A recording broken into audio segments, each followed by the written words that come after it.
이번 시간부터는요, 화면 구성을 조금 달리 해봤습니다. 각종 어떤 사회복지 정책의 대상자로서 내가 받는 것을 급여라고 한다. 무진적일까 역진적일까? 좋아요, 구독하기, 알림 설정 해주시고. 안녕하십니까, 반갑습니다. 복지인 연구소 말말복지 김진은입니다. 이번 시간에는 2024년에 실시했던 22회 사회복지 정책론 기출문제 풀이를 같이 해보도록 하겠습니다. 이번 시간부터는요, 화면 구성을 조금 달리 해봤습니다. 제가 설명해야 하는 내용들을 PPT에 화면에 먼저 담아봤기 때문에 필기 좋아하시는 분들은 화면 보시면서 이렇게 메모도 해 나가시면 도움이 되리라 생각이 되어집니다. 자, 그러면 그 첫 번째 문제부터 같이 살펴보도록 하죠.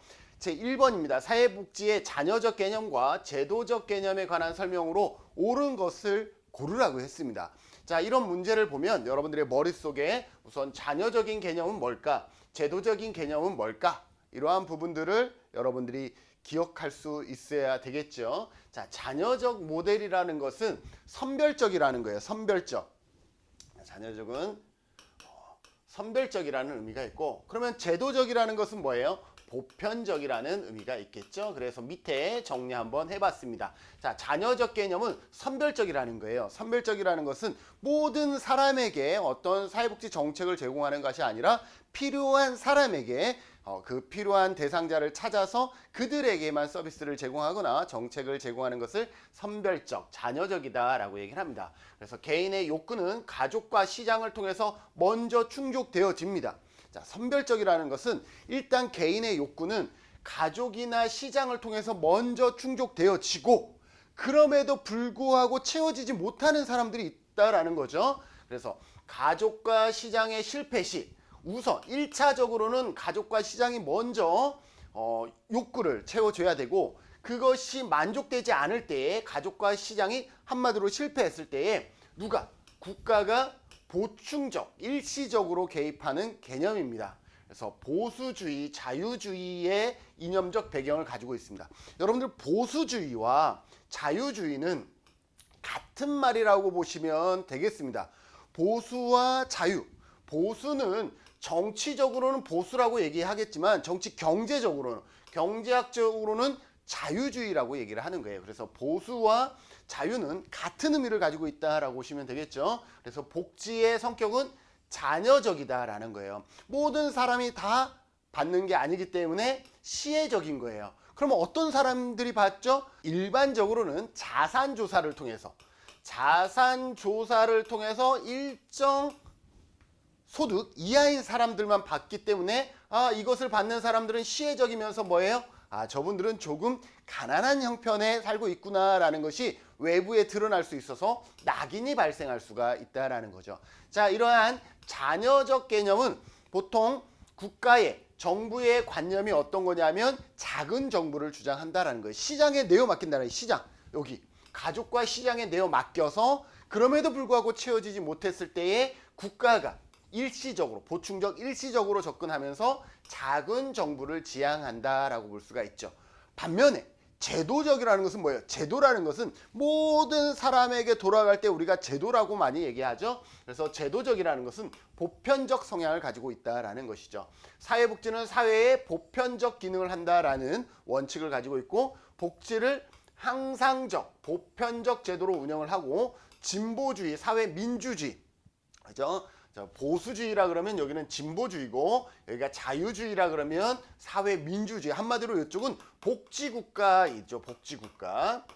그래서 이 제도적이기 때문에 왜 나는 안 줘요? 라는 권리적인 성격이 강하다라는 거예요. 그래서 정상적 사회기능, 이러한 부분들이 복지의 성격이고, 큰 정부를 지향합니다. 그래서 복지국가는 큰 정부, 이렇게 여러분들이 암기해 오셨죠? 그런 의미를 가지고 있습니다. 다시 한번 요약하자면, 자녀적 복지라는 것은 시장과 가족이 우선적으로 복지의 욕구를 해결하는 주체인데, 그럼에도 불구하고 해결되지 못했을 때는 정부가 보충적으로 개입하게 됩니다. 그럴 때 발생할 수 있는 것은 낙인의 우려가 있다라는 것이죠. 반면에 제도적 복지는 권리이자 사회적 기본 기능이기 때문에 권리이자 사회적 기본 기능이기 때문에 국가의 상시 역할을 강조합니다. 국가의 상시 역할을 강조하기 때문에 큰 정부를 지향한다라고 볼 수 있습니다. 자, 이러한 여러분들이 배경 지식이 있어야 문제를 풀 수 있겠죠? 문제 같이 보겠습니다. 사회복지의 자녀적 개념과 제도적 개념에 관한 설명으로 옳은 것을 모두 고른 것은 자녀적 개념에 따르면 개인은 기본적으로 가족과 시장을 통해서 욕구를 충족시켜야 한다. 맞습니다. 그죠? 우선적으로 가족과 시장을 통해서 욕구를 충족시킨 다음에 그럼에도 불구하고 해결하지 않으면 국가가 자녀적으로 선별적으로 개입하는 것을 의미합니다. 맞습니다. 제도적 개념에 따르면 제도적이라는 것은 뭐죠? 보편적인 거죠. 가족과 시장에 의한 개인의 욕구 충족이 실패했을 때에 국가가 잠정적으로 그 기능을 대신한다? 아니죠. 아니죠. 이거는 뭐예요? 실패했을 때 국가가 잠정적으로 그 기능을 대신하는 것은 제도적이 아니라 위에서 설명했던 뭐예요? 자녀적 개념인 거죠. 그래서 니은은 틀렸습니다. 자, 자녀적 개념은 작은 정부를 옹호하고, 자, 자녀적 개념은 작은 정부를 옹호하고, 맞죠? 시장과 민간의 역할을 중시하는 보수주의, 맞죠? 보수주의 또는 자유주의. 자들이 선호와 맥락을 같이 한다. 맞는 설명입니다. 자, 리을. 제도적 개념은 사회복지를 시혜나 자선으로 보지 않고, 맞죠? 보지 않고 국가에 의해서 주어진 것이므로 권리성은 약하다. 자, 국가에 의해서 주어진 것이므로 권리성이 약하나요? 아니죠. 권리성이 강하다라고 했죠. 그래서 얘도 틀렸네요. 그래서 옳은 것을 고르라 그랬으니까 기역과 디귿. 정답은 몇 번? 3번이 되겠습니다. 여러분들 문제 하나를 풀더라도 답만 아시면 안 되고 그 배경 지식들을 여러분들이 같이 가지고 있어야 된다라는 것이죠. 자, 두 번째 문제 같이 풀어보도록 하겠습니다. 복지다원주의 또는 복지혼합에 관한 설명으로 옳지 않은 것은 그랬는데, 이러한 문제가 나오면 복지다원주의가 뭔지 알아야 문제 풀 거 아니에요? 자, 복지다원주의 먼저 보겠습니다. 복지다원주의는, 복지는 누구만 하는 게 아니야? 국가만 하는 게 아니었어. 국가만이 아니라 누가? 다원주의니까 다양한 주체. 다양한 주체라 그러면 누구인지 아셔야 되겠죠? 시장. 일단 기본적인 시장, 가족, 시민사회, 비공식 부문 등 이 모든 사람들이 함께 책임을 져야 한다라는 것이 복지다원주의입니다. 그래서 1970년 오일 쇼크 이후에 신자유주의가 도입되면서 어때요? 복지다원주의가 많이 대두되었죠. 왜? 국가의 역할을 줄이면서 그 역할들을 이제 누가 하는 거야? 국가만 하는 게 아니야. 너희들도 같이 해야 돼. 이렇게 주장하기 시작을 했던 거죠. 그래서 복지국가의 국가 독점적 한계.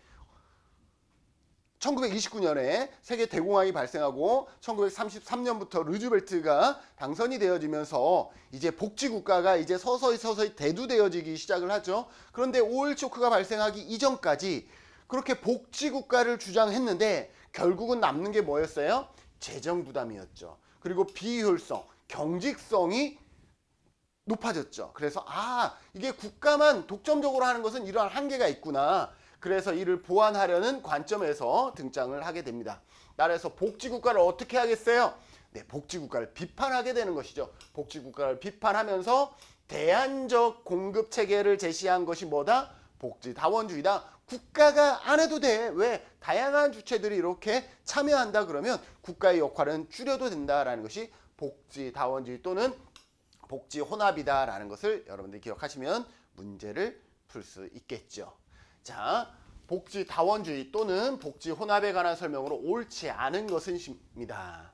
국가는 복지의 주된 공급자로 인정하면서, 자, 국가는 복지의 주된 공급자 맞죠? 인정하면서도 불평등을 야기하는 시장은 복지 공급자로 수용하지 않는다? 아니죠. 복지다원주의는 뭐예요? 시장도 복지 공급자로 수용한다죠. 하지 않는다가 아니라 수용한다입니다. 설명으로 옳지 않은 것은, 그럼 정답은 바로 몇 번이겠어요? 1번이겠네요. 자, 그러면 다음. 국가를 포함한 복지 제공의 주체를 재구성하는 논리로 활용했다. 그죠? 국가를 포함한 복지 제공의 주체를 재구성했죠. 누가? 시장이라든지 가족이라든지 시민단체라든지, 그렇죠? 비영리 기관이라든지 재구성하는 논리로 활용되었다. 맞습니다. 비공식 부문도 어때요? 복지다원주의의 하나의 섹터였죠. 그래서 비공식 부분은 제도적 복지의 발달에도 불구하고 존재하는 제도적 복지. 이거 뭐예요? 보편이죠. 보편주의. 보편주의라는 것은 복지국가를 얘기해요. 발달에도 불구하고 존재하는 비복지 문제. 이거 제도적 복지가 발달했음에도 불구하고 다른 문제들이 야기되어지는 이러한 것을 대응하는 복지 주체로서 누구를? 비공식 부문도 포함된다라는 것이죠. 그래서 맞는 설명이죠. 시민사회는 사회적 경제 조직을 구성하여 지역사회의 공급 주체로서 참여하는 역할을 하게 된다라는 거죠. 왜? 시민사회도 복지다원주의의 주체가 될 수 있었죠. 그래서 시민사회는 어떻게 할까? 사회적 경제 조직을 구성해서 참여할 수 있구나. 사회적 경제라는 것은 어떤 거죠? 사회적 기업이라든지 사회적 협동조합이라든지 자활기업이라든지 마을기업이라든지 이러한 부분들을 우리가 사회적 경제라고 우리가 학습했었죠. 그래서 이것을 구성해서 지역사회에서 공급 주체로 참여하는 역할을 한다. 맞는 설명입니다. 복지 제공의 주체로서 국가 외에 다른 주체를 수용한다는 점 맞죠? 국가 주도가 아니라 국가 외의 다른 주체, 시장이라든지 가족이라든지 여기에서 말하는 시민사회라든지 사회적 경제라든지 이런 비공식 부문이라든지 다른 주체를 수용한다는 점에서 복지국가를 비판하는 그런 어떤 논리로 쓰인다. 맞는 설명이죠. 그래서 옳지 않은 것은 몇 번? 1번이었습니다. 여러분들 이렇게 푸니까 뭔가 알 것 같다 그러지 않나요? 알 것 같아야죠. 알 것 같아야죠. 자, 3번 볼까요? 급여의 형태에 관한 설명으로 옳은 것을 모두 고른 것은 여러분들 급여는 뭐예요? 여러분들 급여 받으면 기분 좋지 않나요? 급여는 뭐예요? 나의 어떤 것을 노동의 대가로 내가 받는 것을 급여라고 하잖아요. 사회복지 정책은 뭐냐면 각종 어떤 사회복지 정책의 대상자로서 내가 받는 것을 급여라고 한다. 가장 기본적인 건데 급여가 뭔지를 아직도 잘 모르는 분이 있어요. 여러분들이 시험 볼 때 급여라는 단어가 나오면 이게 사회복지 제도와 정책으로서 내가 받을 수 있는 것을 급여라고 얘기하는구나. 먼저 이해하고 넘어가셔야 되겠죠? 그러면 우리가 사회복지 정책으로 받을 수 있는 게 뭐죠? 돈을 받을 수가 있어요. 그죠? 그 다음에 물건을 받을 수가 있어요. 그리고 건강검진과 같은 서비스를 받을 수가 있죠. 그리고 2007년에 제도화된 바우처 제도를 받을 수가 있는 것이죠. 그리고 기회와 권력이라는 이러한 또 보이지 않는 그러한 부분들을 우리가 받을 수가 있다라고 볼 수가 있습니다. 그래서 급여는 그러한 우리가 받는 것을 급여라고 얘기를 한다. 다시 이제 우리가 받는 것 중에 현금 급여가 있습니다. 자, 돈을 받는 거죠. 돈을 받으면 돈에는 어떤 표시가 없어요. 잘 사는 사람이 가진 돈과 내가 가진 돈에 비교해 보면 다름이 없다라는 거예요. 그래서 우리가 남들과 다르지 아니하게 똑같이 그 화폐를 가지고 뭘 할 수 있어요? 내가 원하는 것을 살 수가 있어서 낙인이 발생하지 않는다라는 거예요. 그래서 수급자에게 현금을 지급하는 것이고 선택의 자유가 주어지죠. 그래서 내가 가장 원하는 효율적인 소비를 할 수가 있습니다. 그런데 문제는 뭐냐면 용도 외에 사용할 수가 있겠죠. 국가가 나에게 돈을 준 것은 뭐냐 하면 너 김진훈 너 이제 중장년이야. 너 건강검진 받아. 라고 해서 돈을 줬다라고 칩시다. 그러면 그 돈을 받아서 내가 건강검진을 받아야 되는데 요즘 막 주식이 막 확 올라가니까 나 이 돈으로 주식을 살 거야. 그래서 주식을 사버렸어요. 그럼 뭐예요? 용도 외의 사용이겠죠. 그래서 현금을 주면 이처럼 용도 외에 사용할 수 있다는 단점이 있고 사회적 통제가 필요하다라는 거예요. 그러면 너 그 돈은 주식을 살 수 없어라는 사회적 통제가 필요하게 된다라는 것이죠. 반면에 현금 급여는 어떤 것이죠? 나에게 필요한 것을 그 물건으로 직접 가져다 주는 것인데 요 밑에 보면 서비스 있죠. 여러분들 기억하세요. 서비스도 현물급여에 포함된다라는 거예요. 서비스도 어디에 포함된다라는 거예요? 여기에 포함된다라는 거예요. 그래서 서비스 이퀄 현물급여다라고 보시면 돼요. 그러면 서비스도 마찬가지 현물급여의 하나의 형태다라고 보시면 되는 거예요. 자, 그러면 현물급여는 뭐예요? 물품, 여기 적혀있죠. 서비스로. 그러니까 서비스는 현물급여에 해당한다라고 보시면 돼요. 물품과 서비스로 직접 제공하는 것이에요. 내가 건강검진을 받는 것, 이것도 서비스죠. 그렇기 때문에 이 서비스는 현물급여가 된다라고 볼 수가 있어요. 그래서 용도의 사용을 방지할 수가 있죠. 건강검진만 받아야 되는 거예요. 그래서 집합적 선을 추구하는 것이죠. 이 현금급여는 개인의 선을 추구한다 그러면 현물급여는 집합적 선을 추구하게 되는 거예요. 예를 들어서 아까 건강검진 내가 건강하면 나 혼자 좋아하는 것이 아니라 우리 가족도 좋은 것이고 직장도 좋은 것이고 이처럼 집합적 선을 추구하게 된다라고 볼 수 있어요. 행정비용이나 관리비용이 많이 들어간다라는 단점이 있습니다. 행정비용이나 관리비용은 어떤 것이죠? 맞아요. 행정비용은 뭐냐면 이 물건을 저희 집까지 배달하려고 그러면 어때요? 물건을 주문해야 되고 그것을 쌓아뒀다가 나와 통화돼서 언제 시간 되세요? 저 이날 시간 되세요? 된다라고 하면 그때에 트럭을 싣고 나한테 배달을 하죠. 그런데 갑자기 내가 다른 일이 있어 집 밖으로 나가버렸어요. 그러면 문을 열지 못하고 다시 돌아가요. 그 물건을 싣고 그럼 또 보관 창고에 보관해야 돼요. 이러한 비용들이 많이 들어갈 수 있다라는 거예요. 그래서 현물급여는 이러한 집합적 선을 추구한다라는 것, 용도의 사용을 방지한다라는 장점은 있지만 그 물건을 사고 배달하고 또 보관하는 데 들어가는 상당히 많은 행정비용과 관리 비용이 들어간다라는 단점을 가지고 있습니다.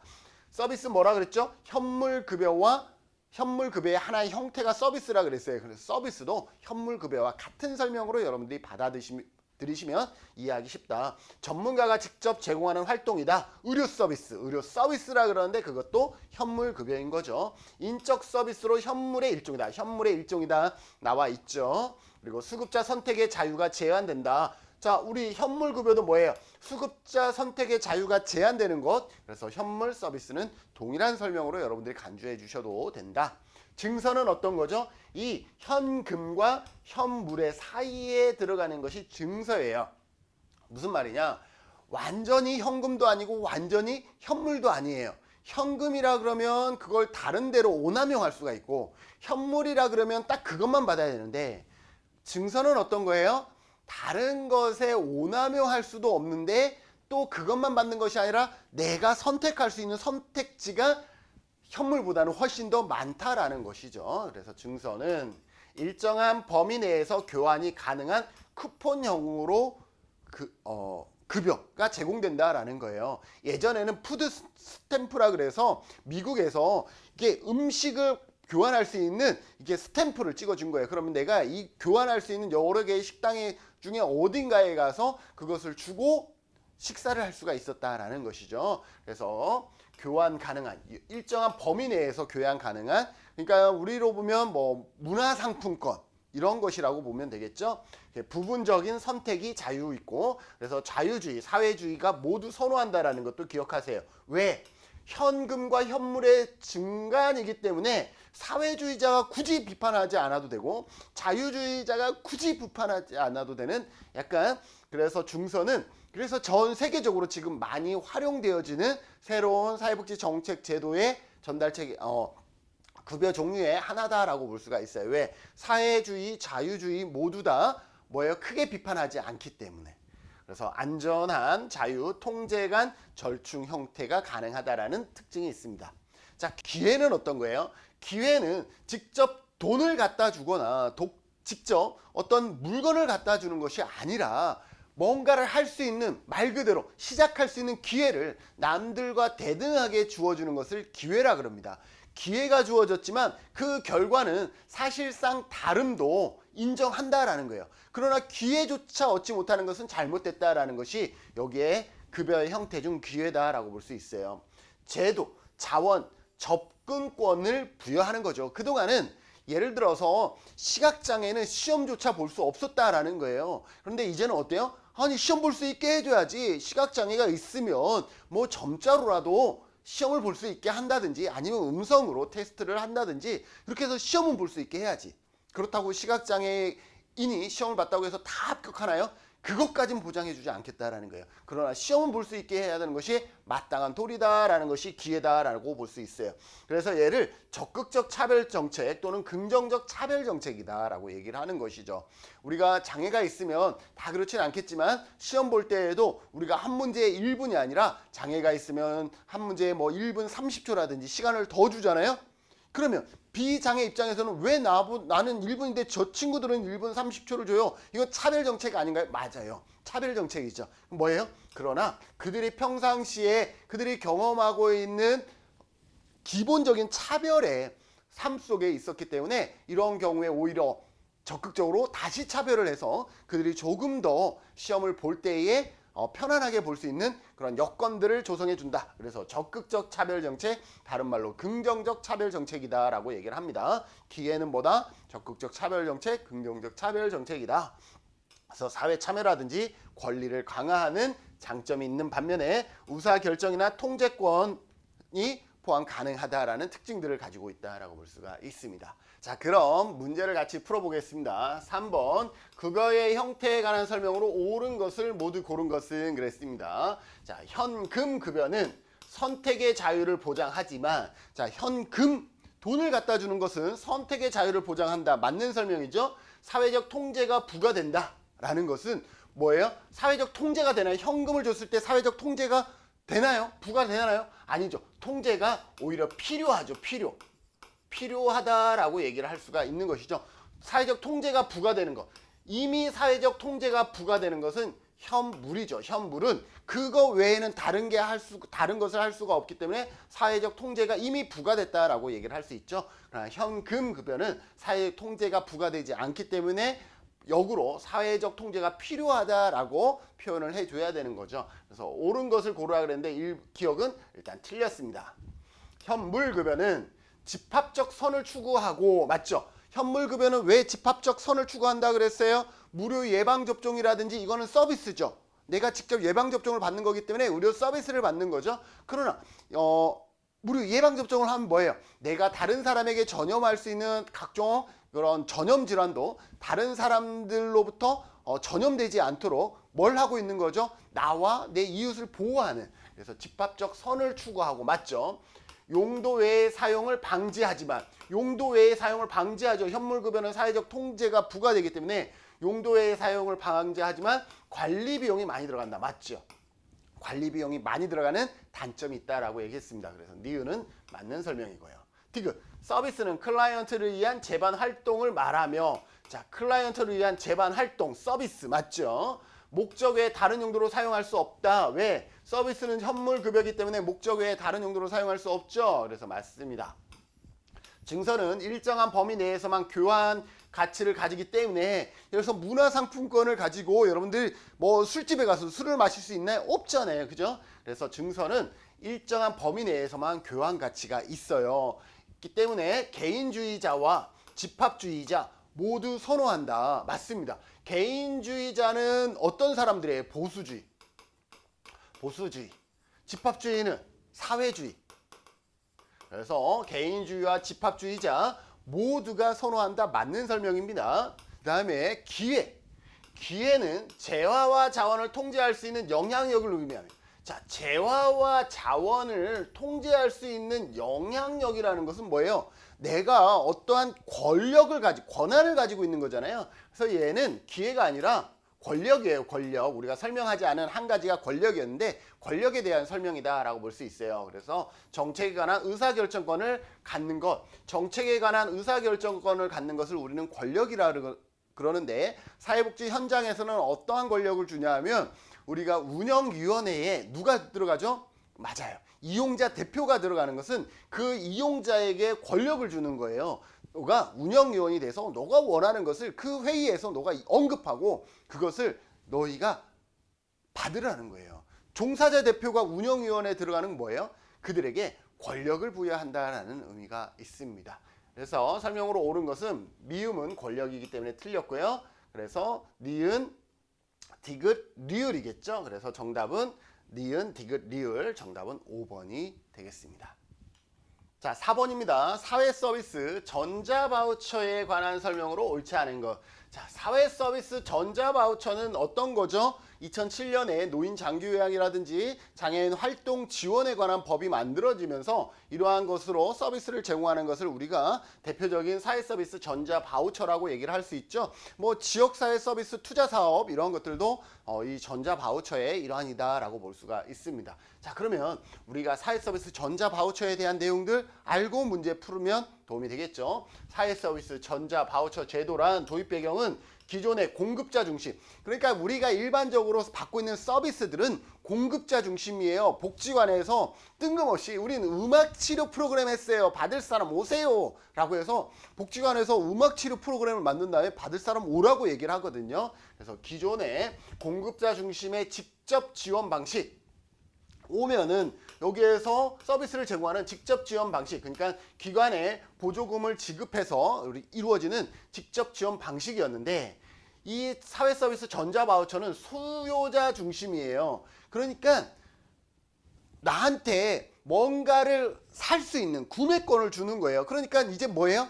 저기에서 아무리 오라 그래도 내가 이 구매권이 있다 보니까 굳이 저기 안 가고 나는 이걸 가지고 나는 비복지관에 갈 거야. 이처럼 수요자 중심의 간접 지원 방식이다라고 얘기를 할 수 있어요. 그래서 이용자에게 바우처를 지급하는데, 자, 그러면 이용자에게 바우처를 지급하면 복지관에서 저한테 서비스를 줄 거 아니에요? 난 이 복지관에 서비스 받고 싶어. 그래서 내가 이 복지관에 가서 서비스를 받았어요. 그러면 국가가 어디에 돈을 지죠? 제3자인 국가가 어디에다가, 그 복지관에다가 현금을 갖다 주는 거예요. 그래서 제3자 현금 상환 방식이라고 얘기를 하는 거죠. 그래서 바우처 제도는 이러한 직접 방식, 직접 현금을 지급하는 방식이 아니라 제3자가 현금을 상환하는 방식으로 이루어진다. 그래서 바우처는 이용자에게 바우처를 지급함으로써 제3자 현금 상환 방식이다라는 것도 기억해 두시면 되겠습니다. 그래서 도입됐다. 핵심 목적은 뭐죠? 수요자의 선택권을 보장하기 위해서. 여러분들 노인 장기 요양 등급 받으면 어때요?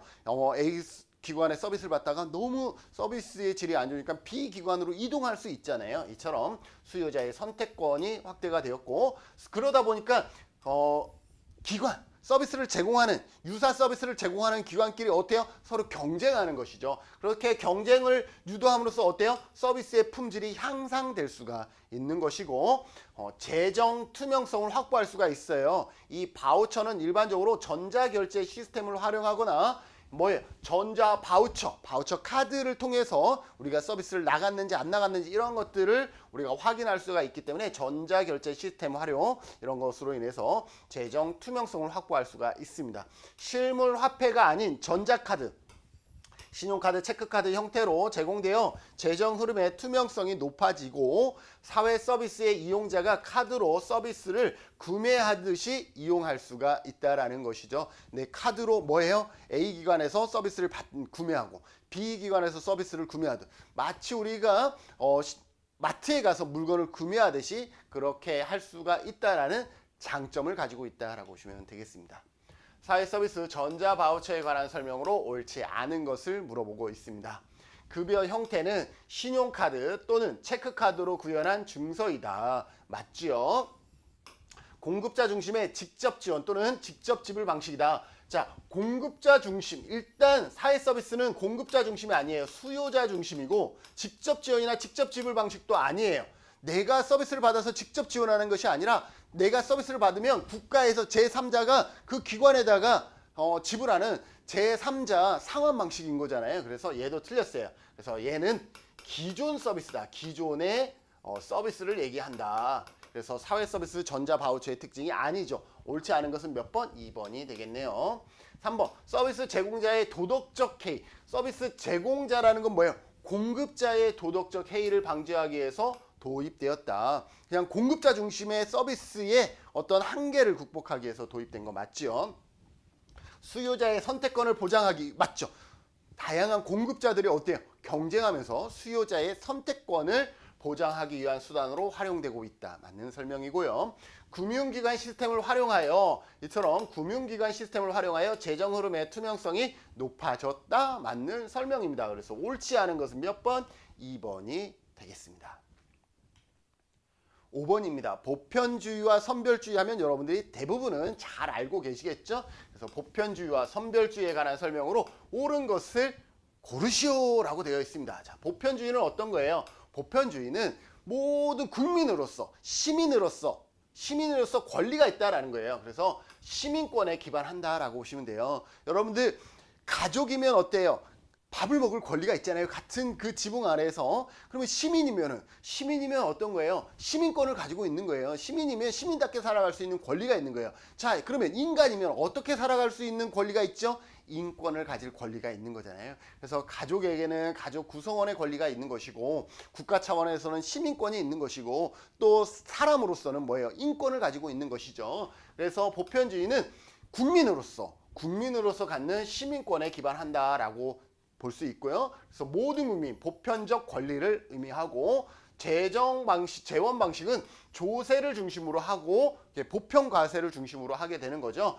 장점은 모든 사람이 받기 때문에 낙인이 최소화되고 평등성, 연대성이 중요하게 강화가 된다라고 볼 수 있죠. 단점은 모든 사람에게 주기 때문에 재정 부담이라든지 비효율 가능성이 있습니다. 굳이 필요하지 않은데 모든 사람에게 주니까 주는 거예요. 예를 들어서 우리나라의 가장 보편주의적인 제도는 아동수당이라고 할 수 있는데, 자, 아이가 태어나면 아동수당을 지급하잖아요. 자, 그런데 뭐 아주 잘 사는 우리나라 제1호 가부가 그 아동수당 뭐 10만 원, 20만 원 받는 게 의미가 있을까요? 없어. 그런데 국가는 뭐예요? 보편수당이기 때문에 줘야 된다라는 것이에요. 그래서 비효율성의 가능성이 있다라는 것입니다.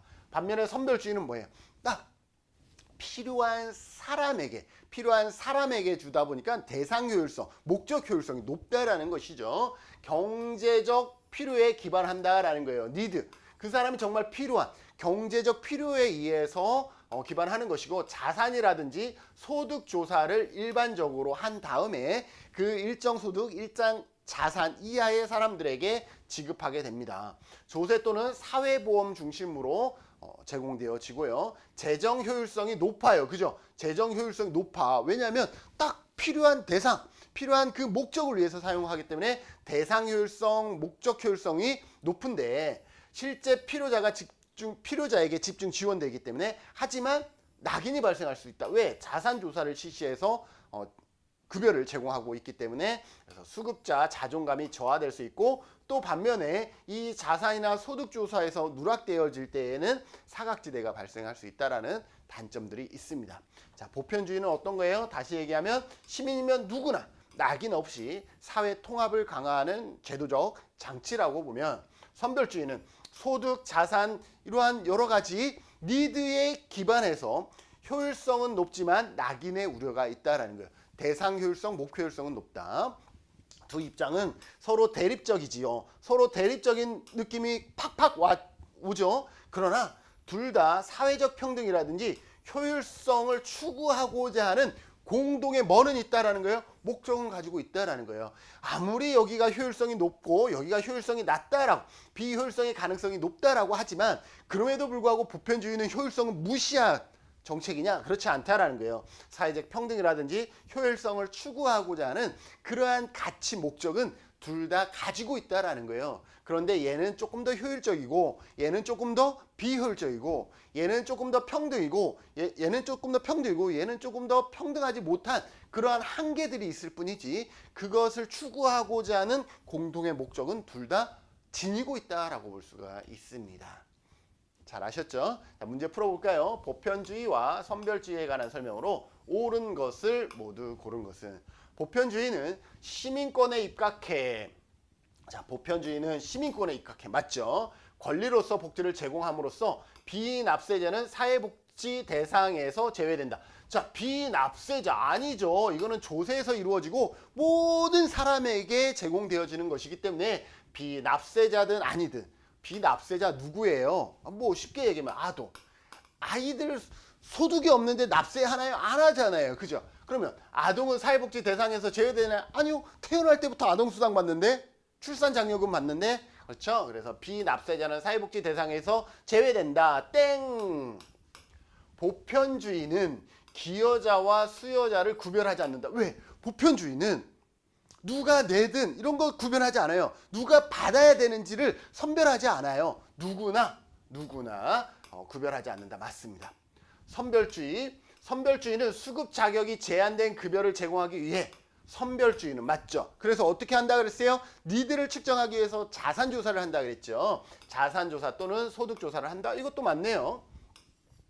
보편주의와 선별주의자 모두 사회적 평등성 또는 사회적 효과성을 나름대로, 이게 중요한 거예요. 나름대로 추구한다. 맞아요. 나름대로 추구하고 있는 거예요. 그래서 옳은 것은 니은, 디귿, 리을이겠죠. 그래서 정답은 5번이 되겠네요. 정답 5번 되겠습니다. 자, 6번.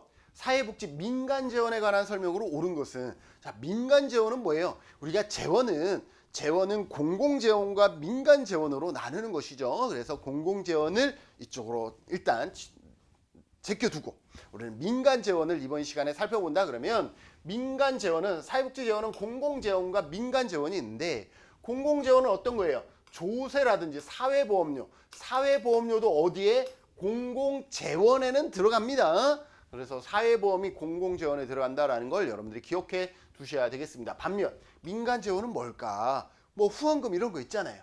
기부금, 이용료, 기업복지, 그 다음에 자선금, 다 이러한 부분들이 뭐예요? 민간재원입니다. 그래서 사회보험료가 공공재원에 들어간다는 걸 기억해 두시고, 그래서 민간재원은 정부 이외의 주체가 사회복지 사업에 사용하는 자금을 우리는 민간재원이라고 얘기를 합니다.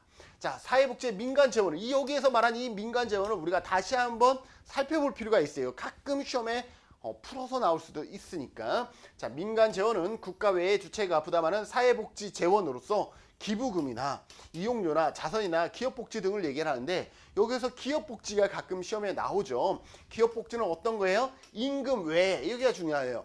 임금을 제외한 복리후생을 기업복지라고 얘기를 하는 거예요. 예를 들어서 급식, 주택, 교육, 의료, 여러분들 다니는 직장에서 추가적으로 임금 외에 이런 어떤 제도적인 혜택들이 있나요?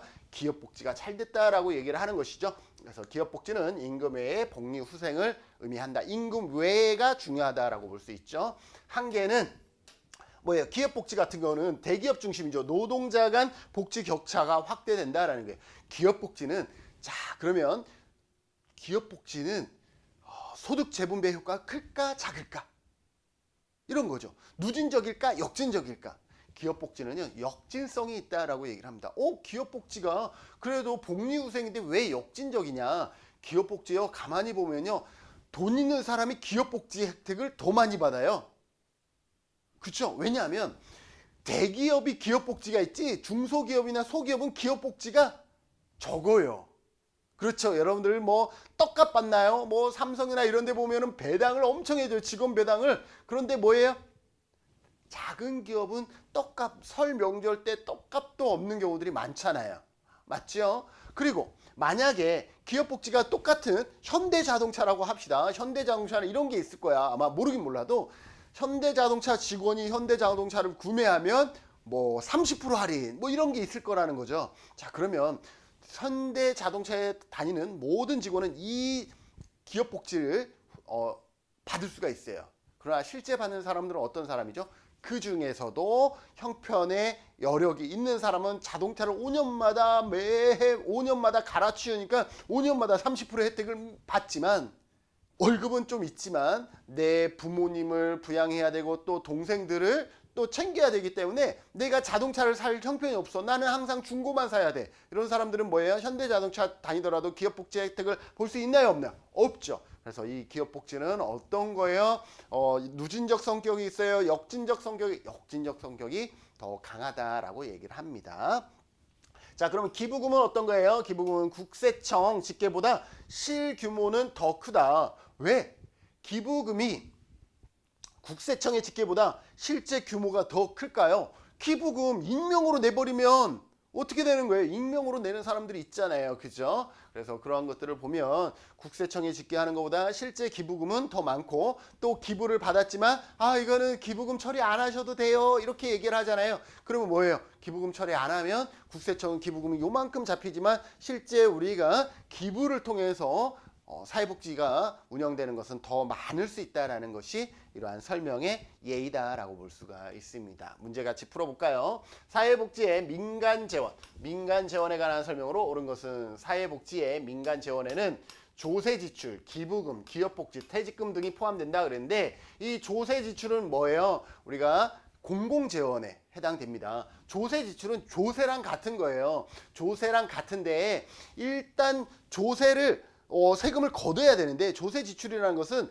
이 사람에게 또 지급해야 될 게 있어. 그러면 세금을 거둘 때 아예 그 부분을 감면해서 예를 들어서 자녀가 많아 그러면 다자녀 할인 혜택을 주는 거죠. 그러면 어떻게 돼요? 조세를 다 걷었다가 또 다자녀니까 지원해 주면 이중 행정 처리가 들어가니까 아예 그 부분을 감면하고 처음에 일부분만 걷어버리는 거죠. 그러한 부분들을 조세 감면, 조세 지출이라고 얘기를 하는 것이죠.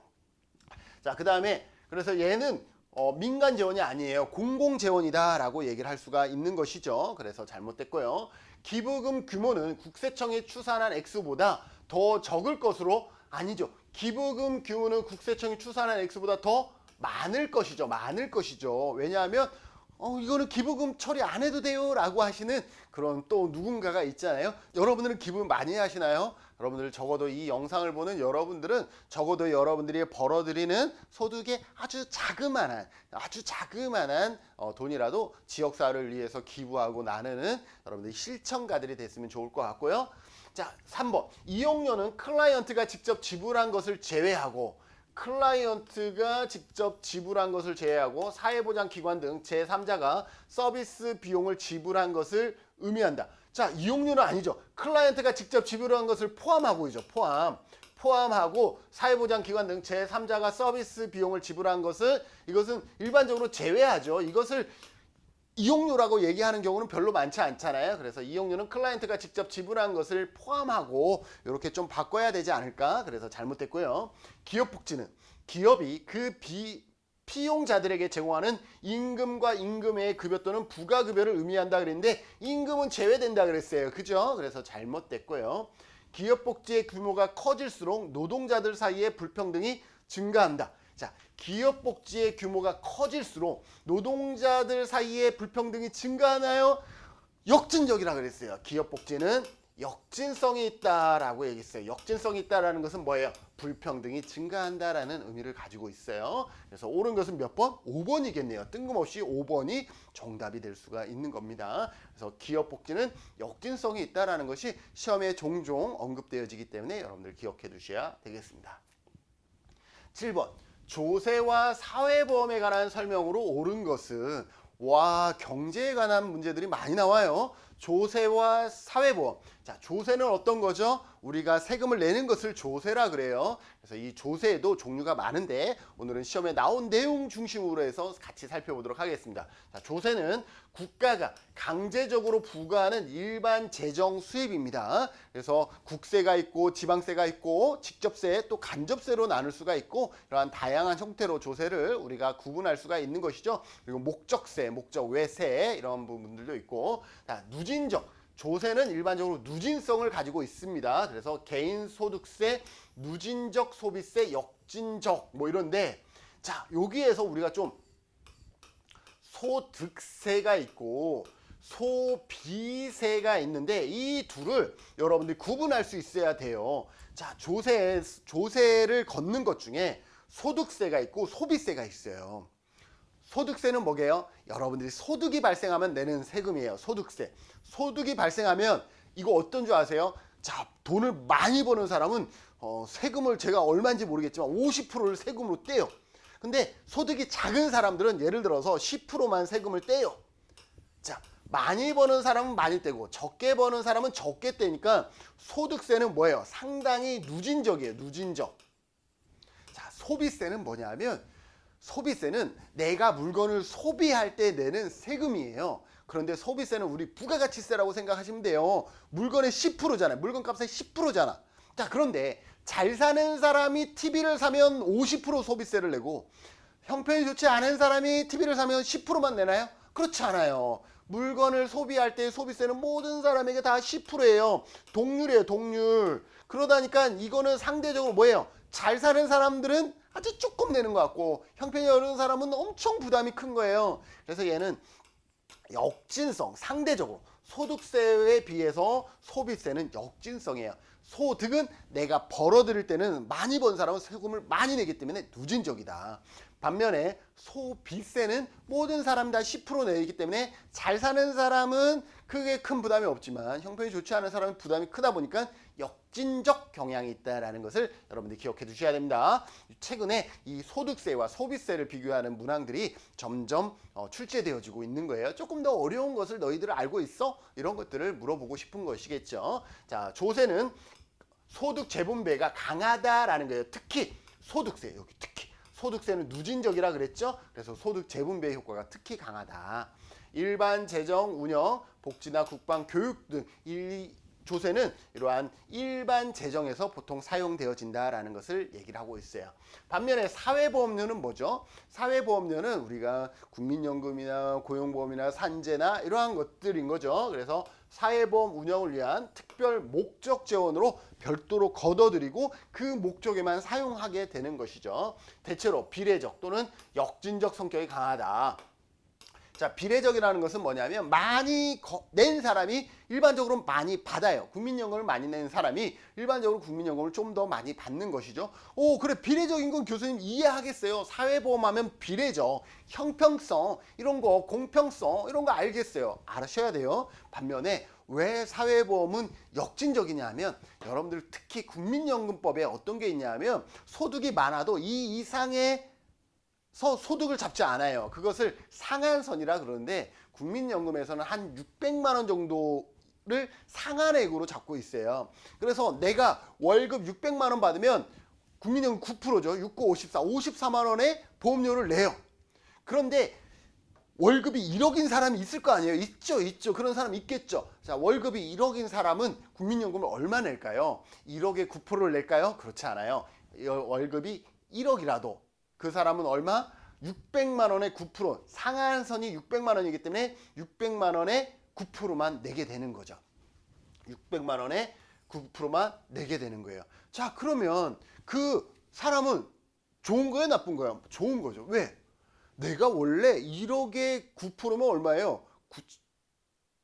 900만 원? 이렇게 900만 원을 내야 되는데 얼마? 54만 원만 내고 퉁치니까 잘 사는 사람은 엄청난 세금 감면 혜택을 보는 거죠. 상대적으로. 그래서 역진적이다라고 얘기를 하는 거예요. 그래서 사회보험은 상한액이 있기 때문에 역진적 성향이 있다. 자, 그런데 가끔 문제 이렇게 나와요. 자, 그러면 사회보험은 소득 재분배 효과가 없다. 이건 틀린 거예요. 사회보험도 소득 재분배 효과가 있지만 상대적으로 역진적이다라는 특징을 가지고 있다라고 여러분들이 공부해 주셔야 됩니다. 자, 그 다음에 사회보험은 뭐가 약해요? 소득 재분배. 약하다, 없다가 아니잖아요. 봐봐요. 약하다라는 거죠. 보험료 상한선에 고소득층, 얘랑 연결되어지죠. 고소득층에게 유리한 것 뿐이지 소득 재분배 효과가 없다라고 얘기할 수는 그것조차가 없다라는 것이죠. 사회보험 급여, 재정, 국민연금이나 건강보험 등 이러한 재정을 통해서 운영되어지고 그 분야에 사용되어진다라고 볼 수가 있습니다. 자, 그러면 문제 풀어볼까요? 자, 조세와 사회보험에 관한 설명으로 옳은 것을 물어보고 있습니다. 조세는 사회보험료에 비해 소득 역진적이다.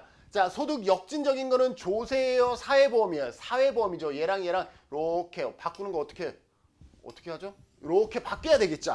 바뀌어야 된다라는 거예요. 자, 조세와 사회보험은 공통적으로 빈곤 완화, 위험 분산, 소득 유지, 불평등 완화의 기능 수행한다.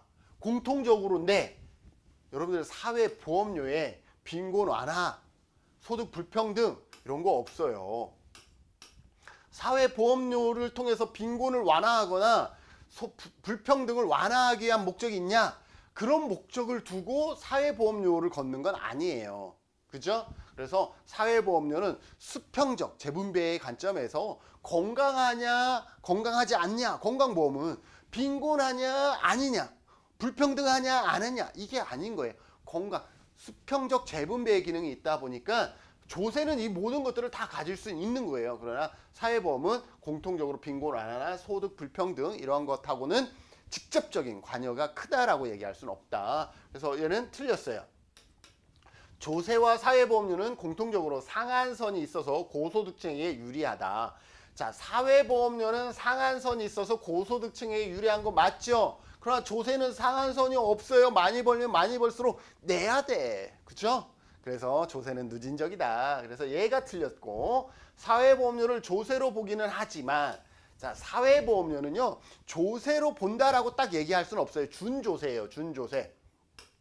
준조세. 우리가 그 판례에서 준조세로 우리가 언급이 되어졌었어요. 그래서 조세라기보다는 준조세로 보긴 하지만 임금으로 보지 않는다라고 얘기를 했는데, 사회보험료는 뭐예요? 예, 우리가 임금에서 떼고 그러다 보니까 또 임금으로 본다라고 얘기를 할 수가 있는 거예요. 그래서 4번 문제는 좀 여기도 좀 애매하지만 여기도 애매함이 있어서 4번은 틀린 거죠. 4번도 틀린 거죠. 자, 개인 소득세는 누진성이 강하고 일반 소비세는 역진성이. 자, 소비세와 소득세가 나왔어요. 자, 소득세는 어떻다 그랬어요? 누진성이 강하다 그랬어요. 소득. 내가 벌어들일 때는 세금이 많이 번 사람 많이 낸다라는 거예요. 소비세는 누진성이 약하다. 다른 말로 역진성이 강하다. 이렇게 얘기할 수 있어요. 자, 소득세는 누진성이 강하고, 누진성 강하고 맞고, 소비세는 역진성이 강하다. 맞네요. 그래서 옳은 것은 몇 번? 5번이에요. 여러분들 5번이 정답이다라고 찾으실 정도면 아, 조금 공부했구나 이런 것들을 우리가 알 수가 있겠죠. 자, 8번입니다. 길버트와 테럴이 주장한 전달체계. 자, 길버트와 테럴은 정책의 분석 틀을 얘기했던 사람이죠. 이 사람이 주장한 전달체계의 개선 전략 중 서비스에 대한 접근성 자체. 자, 서비스에 대한 접근성 자체를 중요하게 간주하여 독자적인 서비스를 제공하려는 재구조화 전략. 자, 독자적인 서비스를 제공하려는 재구조화된 전략은 여러분들이 이제 아셔야 돼요. 전문화된 접근 구조입니다. 그래서 봅시다. 길버트와 테럴의 전달체계 개선 전략은 4가지가 있어요. 4가지. 중앙 집중화, 사례 수준 협력, 시민 참여. 그런데 얘는 어떤 거냐면 정책을 결정하는 것이에요. 정책을 결정할 때 어떻게 해요? 중앙에서만 결정하면 되겠어요? 아, 그럴 수 있는 거예요. 서비스의 통합 조정 기능 강화, 중복 방지 및 효율성 제고를 위해서 어디서? 중앙에서 정책을 결정하고 집행하는 거죠. 반면에 사례 수준 협력은 뭐예요? 개별 사례를 중심으로 해서 맞춤형으로 하는 거잖아요. 개별 사례 수준에서 기관 간 협력, 그래서 통합 서비스가 강조되어진다. 시민 참여는 뭐예요? 정책을 결정할 때 누가 시민이 주도적으로 참여하는 것을 시민 참여라 그러죠. 서비스 이용자 및 지역 주민들이 의견을 전달 체계에 반영하는 것을 시민 참여라 그럽니다. 반면에 여러분들이 좀 안 들었던 전문화된 접근 구조는 어떤 거냐면 우리가 어떠한 그 서비스를 받기 위해서 그 서비스에 해당하는 전문 기관을 만드는 것을 전문화된 접근 구조라고 얘기를 해요. 접근성 자체를 중시하여 특정 욕구별로 독립된 기관을 만드는 거예요. 독립된 기관을 만드는 거예요. 예를 들어서 여성 긴급전화 1366을 만들고 노인 돌봄 서비스를 만들고 이것을 제공하는 기관들을 만드는 것. 그래서 이 서비스가 필요하면 여기에다가 연락하면 받을 수 있는 이러한 부분들이 전문화된 접근 구조라고 볼 수가 있습니다. 그래서 독자적인 서비스를 제공하려는 재구조화된 전략은 뭐예요? 여기에서 4번이 되겠습니다. 자, 그럼 문제 봐볼까요? 똑같죠. 길버트와 테럴이 주장한 전달체계 개선 전략 중 서비스에 관한 접근성 자체를 중요하게 간주하여 독자적인, 이게 키워드예요. 독자적인 서비스를 제공하려는 재구조화 전략은 여기 1번부터 4번까지 중에 여러분들이 선택해야 되는데 중앙 집중화, 어떤 중복이나 이런 것들을 막을 수가 있고 사례 수준은 개별적으로 우리가 접근하는 것이고 시민 참여는 시민이 정책을 결정할 때 주도적으로 참여하는 것이고 전문화된 접근 구조는 뭐라 그랬어요? 접근성을 높이기 위해서 그 서비스를 받을 수 있는 전문 기관들을 뭐예요? 만들어내는 것을 전문화된 접근 구조라고 얘기를 하는 것이죠. 그래서 정답은 몇 번? 4번이 되겠습니다. 9번 사회복지 정책의 발달을 설명하는 이론으로 옳은 것은 자, 사회복지 정책의 발달이네요. 첫 번째 시민권론. 시민권론 하면 여러분들이 암기해야 되는 게 있어요. 뭐예요? 공참사. 국민권, 참정권, 사회권. 사회권은 복지권이랑 같아요. 그리고 공참. 참정권은 뭐예요? 정치권이랑 같아요. 그래서 공참사를 기억해야 되는데 숫자는 0, 1, 2, 3, 4부터 시작하잖아요. 그러니까 공부터 시작해야 되는 거예요. 4부터 시작하는 거 아니잖아요. 공참사. 그래서 공참사 기억해 두셔야 됩니다. 시민권은 복지는 시민의 사회권 실현 과정에서 발달한다. 우리가 사회권 하면 가장 먼저 필요했었던 게 뭐예요? 공민권. 공민권은 자유권이에요. 자유권. 자유권에서부터 시작해서 정치권은 이거 뭐예요? 공참. 참정권. 참정권. 그래서 공참사. 사회권은 다른 말로 뭐예요? 복지권이랑 같아 그랬어요. 그래서 마샬의 시민권론 하면 공참사 기억해 두셔야 된다라는 것이죠. 자, 권력자원 이론은 뭐냐 하면 이거부터 시작합니다. 이익집단 이론. 이익집단 이론은 뭐냐 하면 다양한 이익집단의 압력, 협상 결과로 복지정책이 형성된다라는 거예요. 다양한 이익집단들이 뭐예요? 자기의 목소리를 막 주장하다 보면 거기에서 가장 합리적인 것들이 결정되어진다는 게 이익집단 이론인데 그중에서 누구의 목소리가 크면 노동자의 목소리가 크면 결정되어진다. 이것이 뭐냐면 권력자원이에요. 그러니까 이익집단의 일부가 권력자원이론이라고 보시면 돼요. 권력자원에서 저기에서 권력은 누군 거예요? 노동자들이라고 보시면 돼요. 그래서 복지국가 발달은 노동자 계급의 정치적 힘, 여기에서 말하는 다양한 이익집단 중에 누구? 그 중에서 노동자 계급의 정치적인 힘, 노동조합이라든지 좌파 정당에 의해서 결정된다는 것이 권력자원 이론이다라고 볼 수가 있습니다. 그래서 이러한 분들을 보시고 국가중심 이론은 뭐냐? 정책은, 사회복지 정책은 다른 누군가에 의해서 움직이는 것이 아니라 외부의 다양한 요인이라 그러면 이거예요. 노동자들에 의해서 또는 자본가들에 의해서 이루어지는 것이 아니라 순수하게 뭐예요? 국가에게 유리한 것을 만들어내기 위해서 국가 주도적으로 이루어진다는 것이 국가 중심 이론입니다. 그래서 복지 정책은 국가 엘리트의 의지와 능력에 의해서 주도된다. 그래서 여러분들 헷갈릴 때 여러분들이 국가 엘리트라고 얘기를 해서 여러분들 헷갈릴 수 있는데 국가 엘리트는 말 그대로 국가를 얘기를 하는 거예요. 그래서 다른 노동자나 자본가가 아니라 국가에 의해서 이루어진다라는 것이 국가 중심 이론이다라고 볼 수 있어요. 수렴 이론은 뭐예요? 수렴 이론은 다른 말로 산업화 이론이라고 얘기를 해요. 산업화 이론.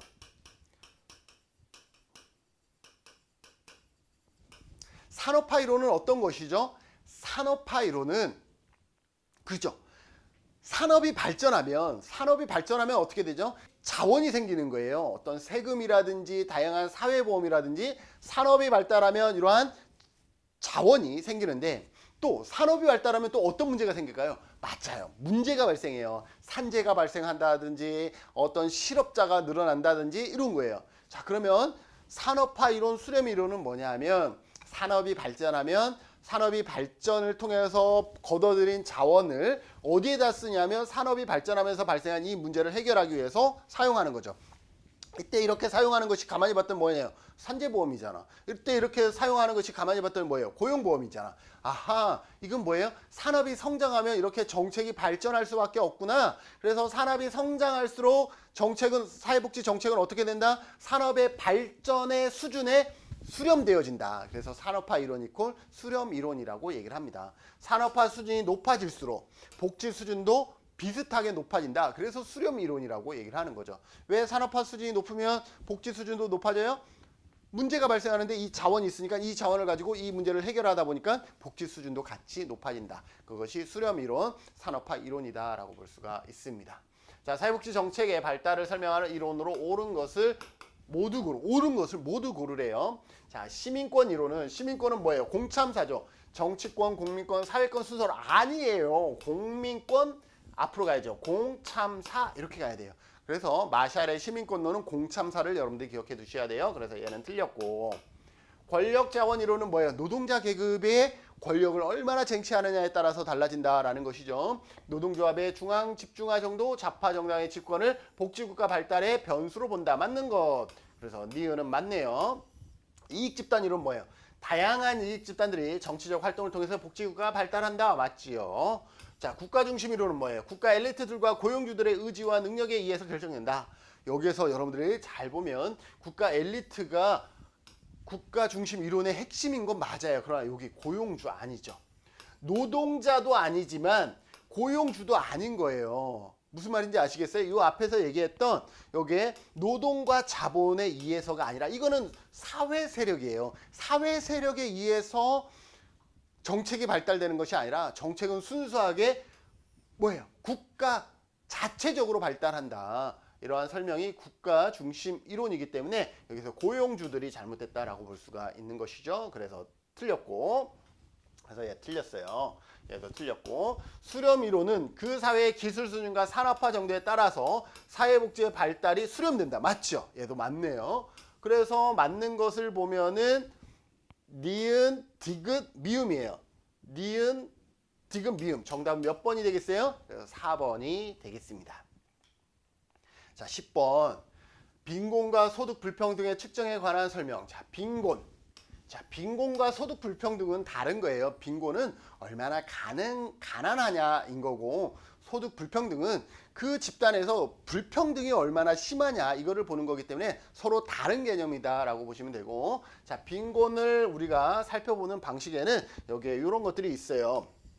자, 빈곤선은 빈곤 여부를 판단하기 위한 기준선을 얘기하고, 거기에는 절대적 빈곤, 여러분들이 들어보셨죠? 우리가 2015년 이전에는 2014년까지는 우리나라의 빈곤선 계측 방법이 절대적 빈곤이었는데 2015년부터 절대적 빈곤이 아니라 이제는 우리는 이제 뭐예요? 빈곤선을 상대적 빈곤을 통해서 빈곤선을 계측하고 있다라고 보시면 돼요. 그래서 우리나라는 상대적 빈곤선을 우리가 적용하고 있다. 이것을 기억해 두셔야 되겠죠. 그런데 2014년까지는 절대적 빈곤이었어요. 어떤 개념이냐? 생존에 필요한 최소 수준에 미달되는, 그러니까 이게 생물학적으로 인간이 살아가기 위한 생물학적으로 필요한 것에 결핍을 본다라고 볼 수가 있죠. 그것을 구체적으로 측정하는 방법에는 전물량 방식과 반물량 방식이 있어요. 전물량 방식은 뭐예요? 우리가 필요한 모든 어떤 품목을 적고 이것의 수량을 곱해서 한 달 동안 얼마나 필요한지 이것을 결정하는 것이 전물량 방식이라 그러면, 그러다 보면 식료품이라든지 그 다음에 뭐 의료비라든지 이런 것들을 하기가 너무 많은 거예요. 그래서 가만히 봤더니 사람들이 기본적으로 자기가 지출하는 자기가 필요한 수입 또는 지출의 3분의 1이 식료품으로 사용되어지더라. 이것을 감안해서 어떻게 하냐면 반물량 방식, 엔겔 개수를 사용하는데, 엔겔 개수에다가 식료품비에다가 엔겔 지수의 역을 곱해서 산출하는 방법을 반물량 방식이다라고 얘기를 합니다. 그래서 엔겔 지수가 나오면 이거는 반물량 방식이구나. 여러분들이 그렇게 기억해 두시면 되고요. 그래서 객관적 기준, 생계비 등을 이것을 통해서 우리가 확인할 수가 있죠. 반면에 상대적 빈곤은 사회적 평균 생활 수준보다 현저히 낮냐 그렇지 않냐 이런 것들을 통해서 하는데, 우리나라는 기준 중위소득을 통해서 하죠. 그래서 중위소득의 몇 프로, 이러한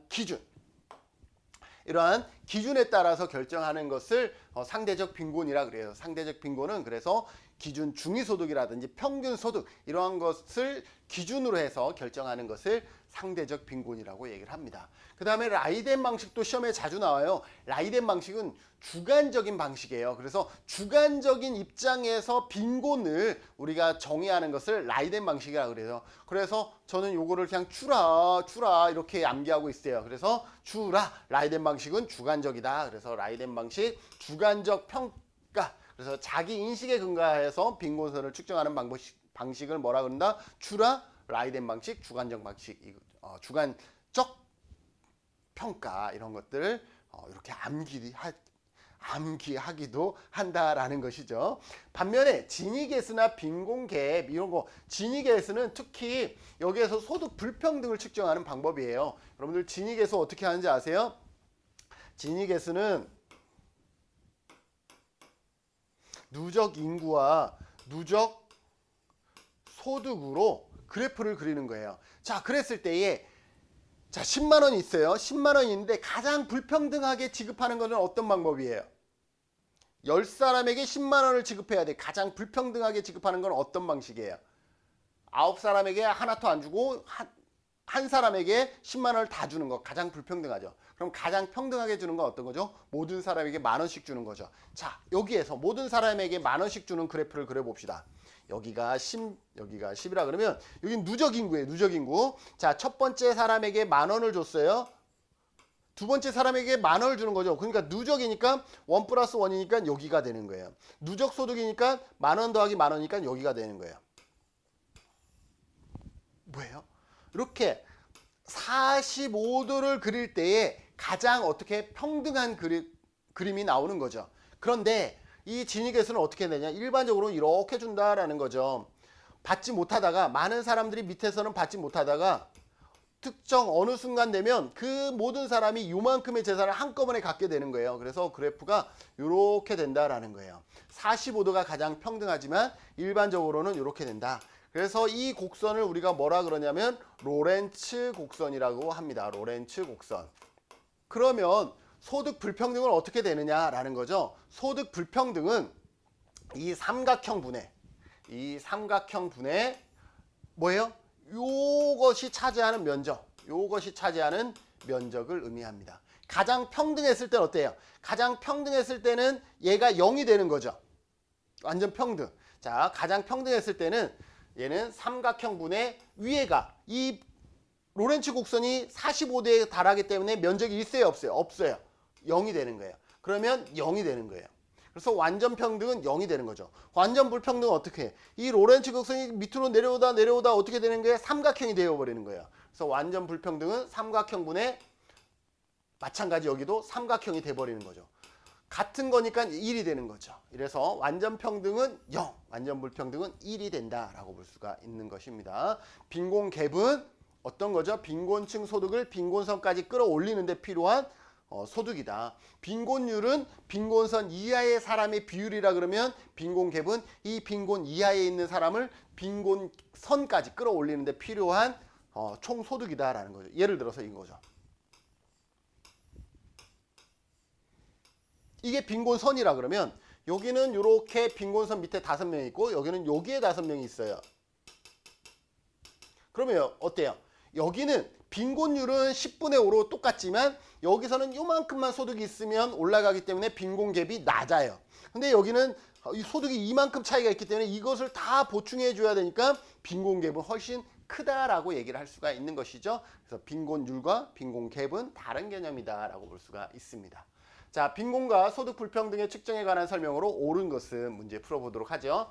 반물량 방식은 엥겔 계수를 활용하여 빈곤선을 추정한다. 맞죠? 반물량 방식은 절대적 빈곤을 계측하는 방법에는 전물량 방식과 반물량 방식이 있는데 전물량 방식은 마켓 바스켓이라 그래서 자기가 필요한 생필품의 목록과 그 다음에 수량을 곱해서 산정하는 방법이라 그러면 반물량 방식은 엥겔 계수에다가 식료품비에다가 엥겔 계수의 역수를 곱하는 방식입니다. 그래서 얘 맞습니다. 옳은 것은 1번이네요. 상대적 빈곤은 생존에 필요한 생활 수준의 최소한의 수준에 도달하지 못한 상태. 자, 생존에 필요한 이건 뭐예요? 생물학적인 거잖아요. 이거는 상대적 빈곤이 아니라 절대적 빈곤이에요. 절대적 빈곤. 상대적 빈곤은 어떤 거예요? 상대적 빈곤은 어떤 기준소득이라든지 중위소득이라든지 이러한 것들과 비교해서 상대적으로 빈곤을 계측하는 방법이죠. 그래서 얘는 생존에 필요한 생활 수준의 최소한 수준이라고 했으니까 얘는 절대적 빈곤으로 바꿔주셔야 되고 라이덴 방식은 주관적 방법이라고 그랬죠. 라이덴 방식은 객관적 평가에 기초하여 빈곤소득 아니죠. 여기 주관적이다라고 얘기를 할 수 있죠. 빈곤율은 빈곤층의 소득을 빈곤선 수준까지 끌어올리는데 자 빈곤선 수준까지 끌어올리는데 필요한 총소득은 빈곤율이에요? 빈곤갭이에요? 빈곤갭이라 그랬죠. 그래서 틀렸어요. 진위계수가 1일 경우 완전 평등한 분배 상태? 아니죠. 진위계수가 1이면 완전 뭐였어요? 불평등이었죠. 불평등. 왜? 삼각형분의 삼각형인데 이 삼각형이 이렇게 가는 것은 완전 불평등한 상태이죠. 그래서 1일 때는 완전 불평등을 의미한다라는 것을 알 수가 있습니다.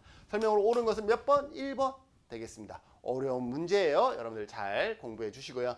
자, 사회적 배제의 특성에 관한 설명으로 옳지 않은 것은 자 여기에서요.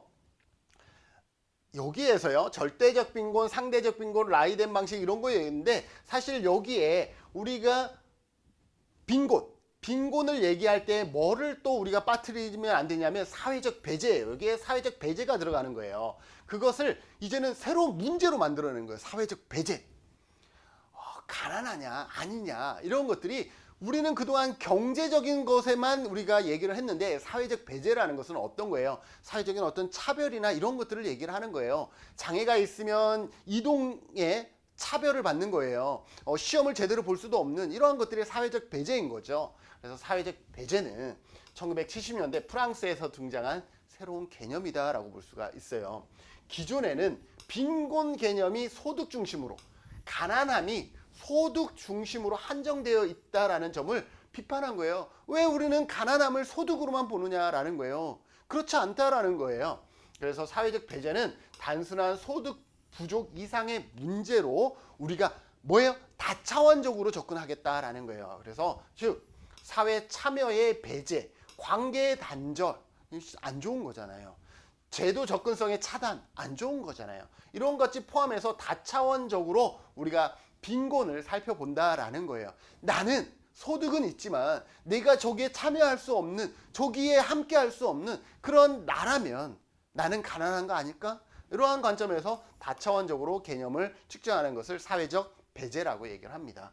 그래서 이 사회적 배제의 특징 최근에 시험에 나오기 시작했으니까 여러분들 잘 보세요. 다차원성, 경제뿐만 아니라 사회, 문화, 정치 다양한 영역의 차별이라든지 배제라든지 이러한 것들이 사회적 배제에 해당할 수 있다는 것입니다. 동태성, 사회적 배제를 볼 때는요, 그냥 지금의 상태만 보는 것은 의미가 없어요.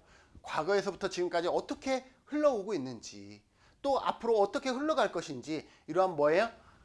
지금의 상태로 고정되는 것이 아니라 변화되어지는 과정이다라는 거예요. 그래서 동태성, 배제가 시간이 지남에 따라서 심화될 수도 있고 달라질 수가 있기 때문에 사회적 배제는 정태적인 관점이 아니라 동태적인 관점이다라고 볼 수가 있는 것이고, 관계적 성격이죠. 여기 보면 상당히 관계적 성격이 많죠. 그래서 사회적 관계망으로부터 단절, 이러한 것들이 사회적 배제의 중심이 될 수가 있는 것이고, 구조적 요인을 강조하는 것이죠. 내가 왜 참여하지 못해? 도로의 방지턱이 너무 높아서인 거야. 이처럼 개인의 탓이 아니라 사회 구조의 문제로 인한 배제, 그래서 구조적 요인을 강조하고 있다라고 볼 수 있어요. 여러분들, 그래서 여러분들이 사회복지사라면 사회적 배제에 대한 부분들을 관심 가져주시고, 사회적 배제에 의해서 어떤 가장 많이 이루어지는 게 정책이에요. 요즘 여러분들이 뭐예요?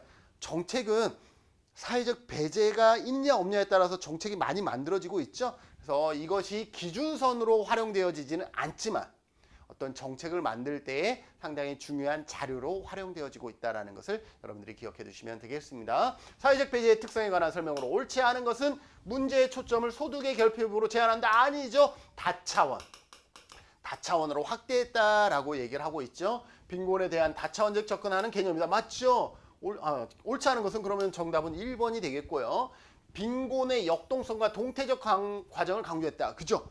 빈곤의 이 사회적 배제가 빈곤인데, 이 빈곤, 사회적 배제는 정태적인 게 아니라 동태적이다라는 거예요. 어떻게 흘러가고 있고 더 차별이 심해지고 있고, 아니면 차별이 조금 더 해결되어지고 있고, 이러한 동태적인 과정이다.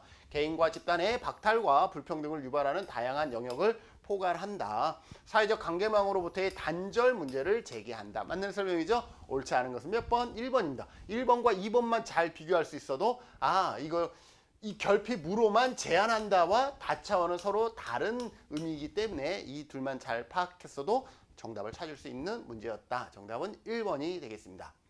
자, 12번. 영국 사회복지 정책의 역사에 관한 설명으로 옳은 것을 모두 고르시오. 영국은 아무래도 사회복지가 발전되다 보니까 우리가 영국에 대한 사회복지 제도를 마치 우리나라보다 더 많이 알고 있는 것 같은 조금 아쉬움이 있는 것 같아요. 자, 그런데 시험에 또 어차피 영국이 나왔으니까 영국에 대해서 살펴보면 1601년에 엘리자베스 구민법이 만들어지죠. 그래서 국가가 빈민구제를 제도했죠.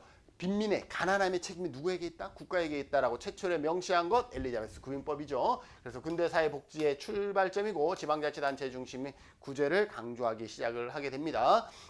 자, 구민법 이후에 뭐가 나오죠? 그 다음에 정주법이 나오죠. 그 다음에 작업장법이 나오고, 작업장법, 그 다음에 길버트법 나온다. 길버트법 나오고 그 다음에 스핌 햄랜드법이 나오고 그 다음에 공장법 아동의 노동 착취를 금지하는 공장법. 이렇게 가다 보니까 구빈세가 많이 거쳐. 그래서 나온 게 뭐예요? 개정 구빈법이죠. 자, 그거예요. 자, 여기에서 스핌 햄랜드는 요건 거예요. 임금 보충제. 가족의 원수 곱하기 가족의 원수에 따라서 그때 당시 버커셔의 빵이 유명했는데 그 버커셔의 빵에다가 가족 원수를 곱해서 구제해줬다라는 것이죠. 그래서 가족 수에다가 물가 기준 보조 지급을 했고 그러다 보니까 뭐예요? 나머지 사람들은 근로 의욕이 저하되는 거예요. 빈곤이 악화되는 거죠. 그러다 보니까 또 그러려면 세금이 많이 거쳐. 이런 것들을 억제하기 위해서 1834년에 개정 구민법, 신빈민법 같은 거예요. 얘랑 같은 거예요. 신이 개정이잖아요. 구민법이 빈민법이잖아요. 그래서 빈민법으로 나올 수 있고 구민법으로 나올 수 있어요. 그래서 여기에서 세 가지 원칙이 있어요. 열등처우의 원칙, 그 다음에 원해 구제 금지예요. 여기서부터 길버트부터 원해 구제를 했는데 원해 구제를 금지하는 거예요. 그리고 전국 균일 처우. 왜냐하면 처우가 다르다 보니까 거주지를 옮겨. 그래서 거주지를 제한하는 게 정주법이었고 그것을 제도한 게 전국균일 처우 원칙이다라고 볼 수 있습니다. 그래서 작업장 중심, 원내 구제 중심인 거죠. 원내 구제 금지 이퀄 작업장 중심 원칙 또는 작업장 원내 구제 중심 같은 말인 거예요.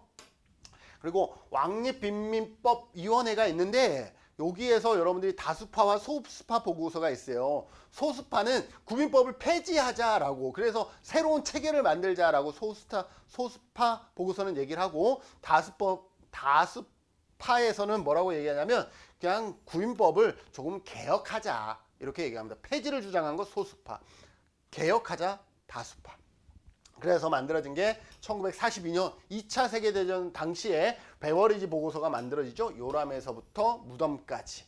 그래서 5대약, 빈곤, 질병, 무지, 불결, 나태 그리고 그것을 통해서 뭐 가족수당이라든지 그래서 여기에 3대 원칙이라든지 3대 전제 그 다음에 이런 것들이 있죠. 5대악 이런 것들을 여러분들이 기억해 두셔야 됩니다. 자, 그러면 문제 풀어볼까요?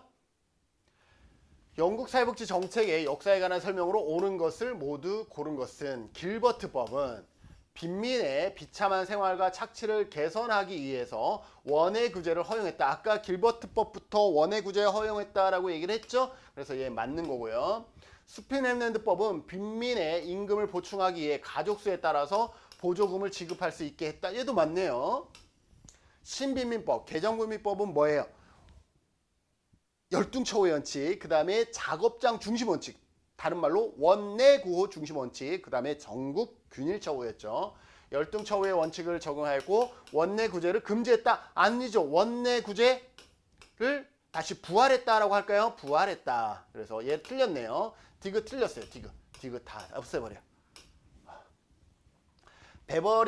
미음 왕립빈민위원회의 소수파 보고서는 뭐예요? 빈민법을 폐지하자죠. 구민법의 폐지보다는 개혁. 아니죠. 폐지보다 개혁을 주장한 것은 얘는 다수파죠. 그래서 얘도 틀렸네요.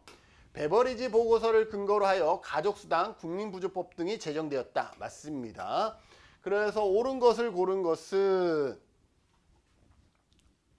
기역, 니은, 그 다음에 미음이죠. 기역, 니은, 미음. 정답은 몇 번? 3번이 되겠습니다. 자, 이상으로 우리 복지인 연구소와 새로운 형태로 기출문제 풀이를 해봤는데 시간이 엄청 많이 걸린 것 같은데 괜찮은가요? 사실은 많이 걸리긴 했을 것 같긴 한데 그럼에도 불구하고 이렇게 공부를 하면 사실은 우리가 이론 공부를 하지 않았어도 기출문제를 통해서 이론을 보강하면서 또 공부 마무리까지 한꺼번에 할 수 있어서 한번 이렇게 해보면 어떨까라고 생각했는데 여러분들은 어떤가요?